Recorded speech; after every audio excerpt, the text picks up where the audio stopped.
નમસ્કાર મિત્રો, સ્વાગત છે તમારું મારી ચેનલમાં। હું છું રાજેશ અને તમે જોઈ રહ્યા છો અમરીશ ફૂડ વર્લ્ડ। તો ચાલો મિત્રો, આજનો એક ખૂબ જ સરસ મજાનો ધમાકેદાર વિડીયો શરૂ કરીએ। આજે આપણે બનાવીશું વરિયાળી અને કાળી દ્રાક્ષનું શરબત। મિત્રો, અત્યારે ઉનાળાની કાળઝાળ ગરમી પડી રહી છે અને એમાં શરીરને ઠંડક આપે તેવું કાળી દ્રાક્ષ અને વરિયાળીનું શરબત દરેક ઘરોમાં બનતું હોય છે, પરંતુ આપણે એક વ્યવસ્થિત રીતે એનો શરબત બનાવીએ, એક મેથડથી બનાવીએ તો આ શરબતના ઘણા બધા ફાયદાઓ છે। હું તમને આ વિડીયોમાં કાળી દ્રાક્ષ અને વરિયાળીના ફાયદાઓ પણ જણાવીશ અને સાથે આ શરબતની એક ઓરિજિનલ વર્ષો જૂની મેથડ પણ બતાવીશ। તો વિડીયો પૂરેપૂરો જોજો, ક્યાંય સ્કીપ નહીં કરતા। ચાલો વિડીયો શરૂ કરીએ।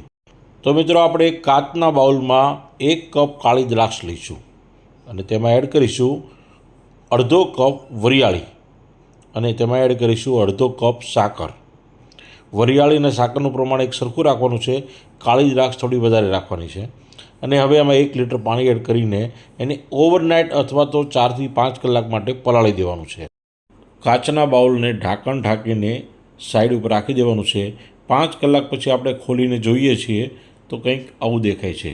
મિત્રો, વરિયાળી બરાબર ફૂલી ગઈ છે, ખૂબ સરસ રીતે પાણીમાં પલળી ગઈ છે અને દ્રાક્ષ પણ ફૂલીને એકદમ મોટી થઈ ગઈ છે, ડબલ ટ્રબલ સાઇઝની થઈ ગઈ છે અને સાકર તો બિલકુલ ઓગળી ગઈ છે। તો આ રીતે આપણે એને બધું જ બરાબર એકવાર હલાવી લઈશું। હવે જરા જોઈ લઈએ તો ખૂબ જ સરસ આપણું મિશ્રણ તૈયાર થઈ ગયું છે। હવે એને મિક્સર ગ્રાઇન્ડરમાં એને આપણે ગ્રાઇન્ડ કરી લેવાનું છે। તમે હવે થોડું પાણી 200 ml જેટલું એડ કરી દઈએ અને એને એકવાર બરાબર સારી રીતે ફેરવી લેવાનું છે, જેથી આ દ્રાક્ષ પણ ક્રશ થઈ જાય અને વરિયાળી પણ બિલકુલ ક્રશ થઈ જાય। મિત્રો, આ વરિયાળી છે ને, એના ઘણા બધા ફાયદાઓ છે અને ખાસ કરીને ઉનાળામાં ઠંડક મેળવવા માટે આપણે કાળી દ્રાક્ષ અને વરિયાળીનું શરબત તો રેગ્યુલર પીવું જોઈએ। હવે આપણે એને ગાળી લઈશું।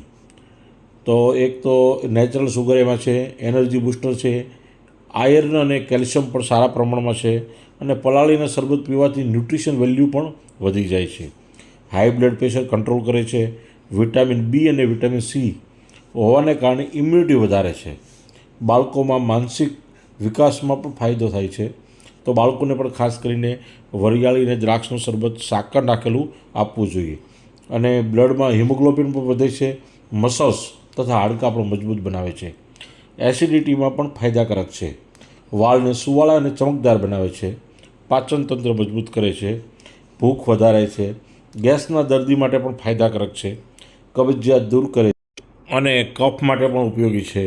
મિત્રો, ડાયાબિટીસવાળા દર્દીઓએ આવું શરબત પીવાની ના નથી, પરંતુ એમણે ખાંડને બદલે માફક આવે તો ગોળનો ઉપયોગ કરવો। તમે ગોળ નહીં નાખો, સાકર નહીં નાખો તો પણ આમાં દ્રાક્ષમાં નેચરલ સુગર છે જ, તો પણ એ ખૂબ જ ટેસ્ટી લાગશે મિત્રો। એટલે તમે જરૂરથી ટ્રાય કરજો, બાળકોને પણ પીવડાવજો। અને મિત્રો, ઠંડુ પીવાના થોડા ગેરફાયદા છે, અંદર બરફ એડ કરીને પીવાથી થોડા ગેરફાયદા છે મિત્રો। તો બને ત્યાં સુધી બરફને અવોઇડ કરજો।